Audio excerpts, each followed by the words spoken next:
Hi folks, so something I want to talk about in this video is that British soldiers and British officers during the colonial period, particularly the 18th and 19th centuries, encountered lots of different cultures all over the world and fought some of them and copied some of their equipment and stole some of their stuff, and we all know that colonialism was a period of great cultural exchange, shall we say, in a politically correct sense. And one of the things that's interesting for those of us who study swords or who collect antique swords or use swords is that the British experience in India was very important on shaping, sculpting our ideas about the use of cavalry, the use of certain weapons, certain types of firearms, and of course swords. And so the famous sword of India was the Tulwar, which we've spoken about quite a bit before. And what's interesting is that although in British service there were regulation patterns of swords, so just to explain briefly, that is, if you were an officer of infantry in the year 1800, your regulation sword would be a spadroon, a 1796 pattern spadroon infantry officer's sword, which has a narrow, straight, essentially a thrusting blade with something similar to a small sword hilt, a sort of beefed up small sword hilt.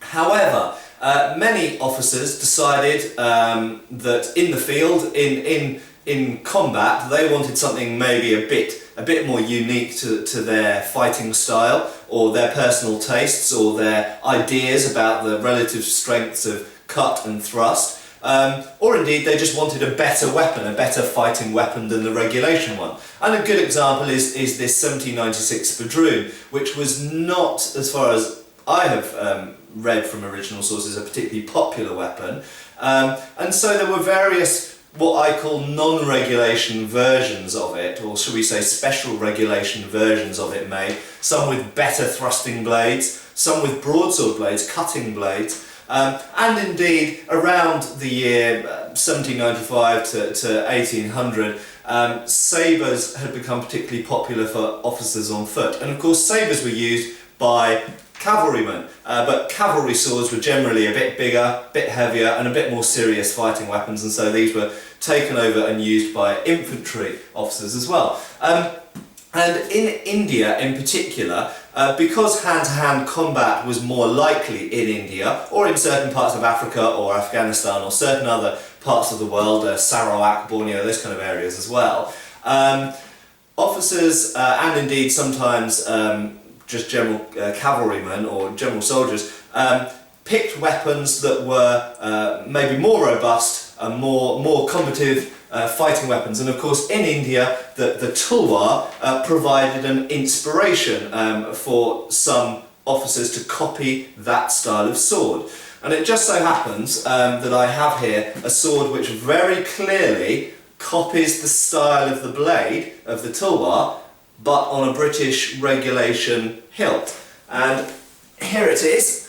It will look to many of you like a 1796 sabre. So if you search on Google, for example, for 1796 sabre, you'll find loads and loads of pictures of a sword that looks pretty similar to this. Okay, so it has what we call a stirrup hilt because it flares out, the guard flares out a bit like a stirrup on a horse's equipment. And one particular thing to notice with this particular one, this is a later example, so probably dates to about 1810 to 1820, so late at the end of the Napoleonic Wars, and in fact just after the Napoleonic Wars. It has here what's called a beak pommel, or various different names, but it's essentially a conical metal section, so that the grip part, or the part of the weapon that you can hold, the pommel in other words, extends forwards. And this does provide a very nice secure grip if you're slashing, but equally you can hold it in a sort of pistol grip as well if you were using the point, for example. Okay? But what's really important about this is the blade. So if I hold up the Tulwar again, it just so happens that the blade of this British officer's sword matches very, very closely the blade of the tulwar. If you look at the outline of the shapes, they're very, very similar. They've got a similar width, similar curvature, they're a similar weight and thickness. And if you look up here at the false edge, you'll notice they have a similar yelman, it's called. It's a raised false edge.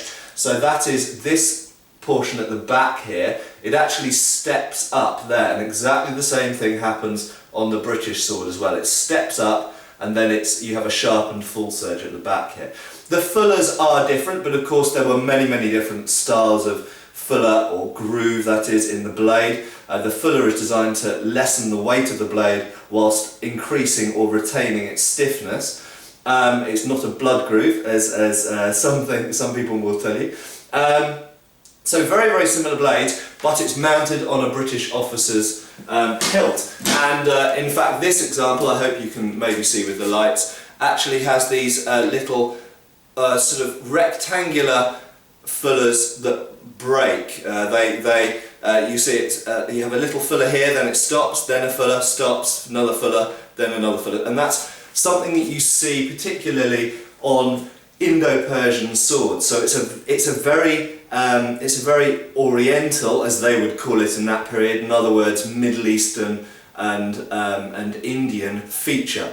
The blade itself could be straight off a tulwar, and in fact it's not impossible that it is a tulwar blade re-hilted on a British officer's hilt. I personally think that it was probably made as one piece for various reasons I won't go into, but I think it was probably made like this from the start. And also the scabbard, which I don't have with me at the second, is very clearly made to fit this blade, and the scabbard is, I would say, definitely a British manufacture or European manufacture.